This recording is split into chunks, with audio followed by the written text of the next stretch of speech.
Now, Chapter 11 is factoring. We're going to learn a few ways to factor. One way involves the greatest common factor.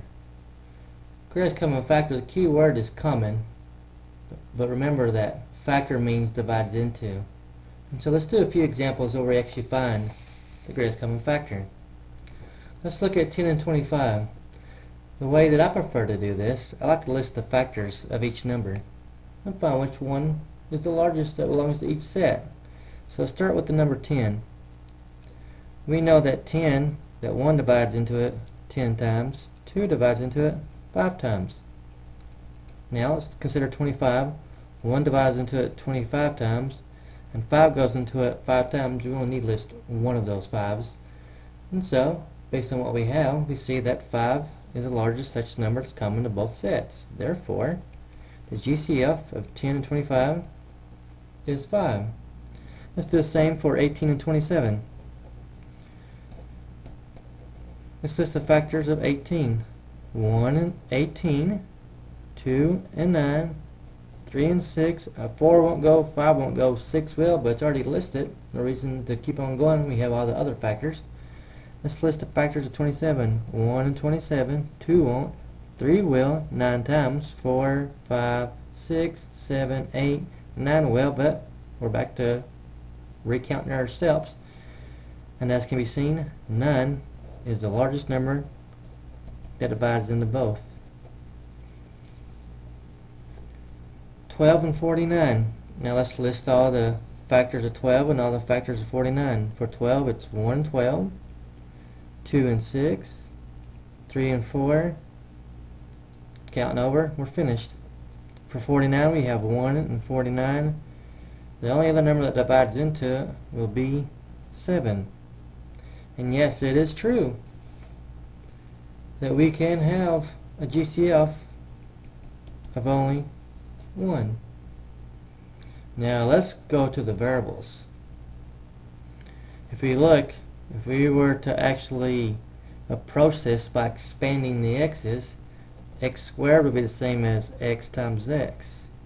X to the 7th would be the same as x times x times x times x times x times x times one more x. Now if you look, they both have this x in common and this x in common. And that's the only thing they have in common. The key word is common, especially when it comes to variables. And therefore the GCF is x to the 2nd. Now let's consider this example right here. X cubed and y to the 4th and x to the 5th to y squared. Now let's just walk our way through this without having to expand everything. We know this has 3 x's. We know that has 5 x's. How many x's do they have in common? 3. That has 4 y's. That has 2. How many y's do they have in common? 2. Therefore, the GCF is x to the 3rd y squared. That would be the GCF. Now if you notice on these two examples, the smallest exponent was the 2, the smallest exponent on the x was a 3, and on the y was a 2. To summarize, when it comes to variables, the GCF is always the smallest exponent. It's the common variables, smallest exponents. So keeping that in mind, let's look at this example. Let's see if we can figure it out just by looking at it. If you know your multiplication tables, that helps out a whole lot. So for 4 and 26, the only numbers that I know that divide into 4 are 1, 2, and 4. And the only one of those, or the biggest one of those, is 2. X 7th, x cubed, take the smaller 1. Y 9th, y the 18th, smaller 1. Y the 9th. GCF is 2x cubed, y the 9th. Now, we're actually going to start factoring. Factoring is pretty much backwards from multiplication. Now, if you remember from maybe some pre-algebra classes, you've heard of prime factorization. So let's consider that. Prime factorization is just a fancy way of saying factor. So let's factor the number 10. In order to do that, you find all the prime numbers that multiply together that give you 10. And those numbers would be 2 times 5.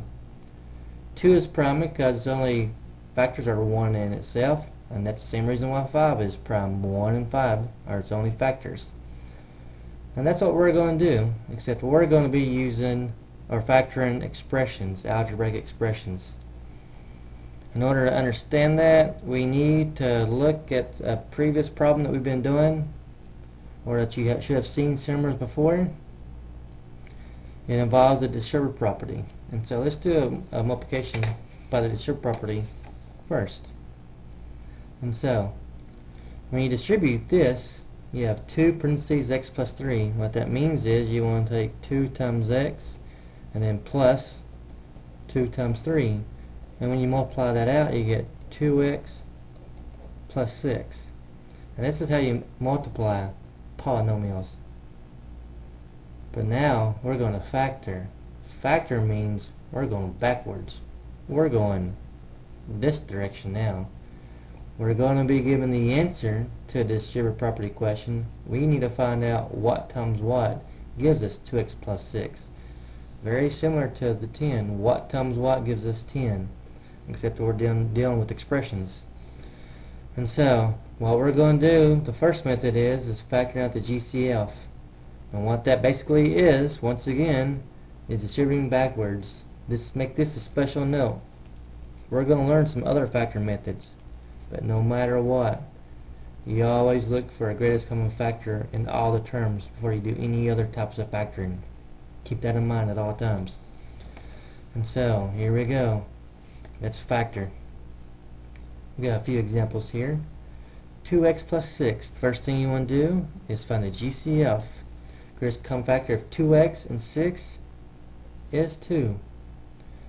So remember, distributive property backwards, the distributive property only has one set of parentheses. So we're going to write down the 2 and put that in front of one set of parentheses. That 2, the GCF, always goes in front. Now to get what goes in here, there's all kinds of ways of doing it, but I've discovered that people like a really systematic approach, and that's what we're going to use. What we're going to do is take each one of those terms in the expression and we're going to divide by 2.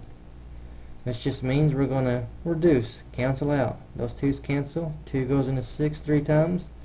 And our answer is 2 parentheses x plus 3. And that's how 2x plus 6 factors.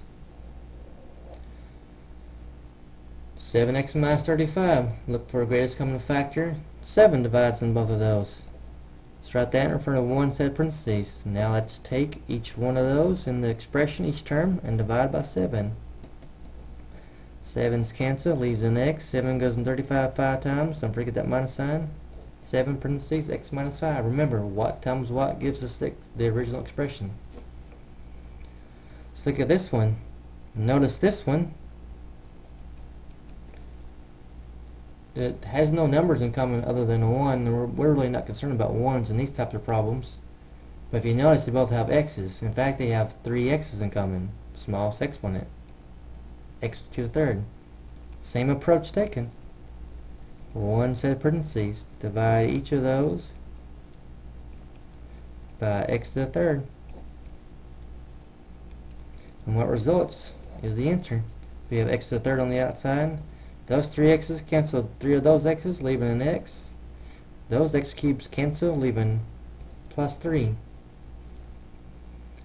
Now still one that's a bit more difficult. It's got a bit more in with it. GCF. Start with the numbers. 7 and 21. 7's largest number divides in both of those. We have each of those having at least 6 x's. In this case, at most 6 x's. And these have 2 y's in common. Remember, it's the smallest exponent. So let's write the GCF in front of one set of parentheses, and let's divide each term in the problem by that GCF. It's that same approach over and over again. Now when you get good at these, you can bypass the step and do the work in your head, but I'm showing you all the steps so you'll know what to do if you have any questions at all. These 7's cancel. Those 6 x's cancel 6 of those, leaving 2. Those y squares cancel. So the only thing left over is that x squared. 7 goes in 21 3 times. X to 6's cancel. Those two y's cancel two of those y's, leaving a single y on top. Don't forget that minus sign. Minus 3y. And let's do one more. This is one that you're going to see in a different factoring process. And so we're going to look at it right now. Now the GCF doesn't have to be just a single term. It could be an expression itself. And if you look, this is one expression, and this is another expression. And if you notice, they both have that y plus 1 in common. Well, that's your GCF. And here's the way I like to explain these. Take that GCF, which is that expression, y plus 1, include the parentheses, start your second parentheses. Now, when you take out that y plus 1, what's left over goes inside parentheses. Some people like to mark it out so they can see that it is x plus 3. Now, that's how you factor with the GCF method.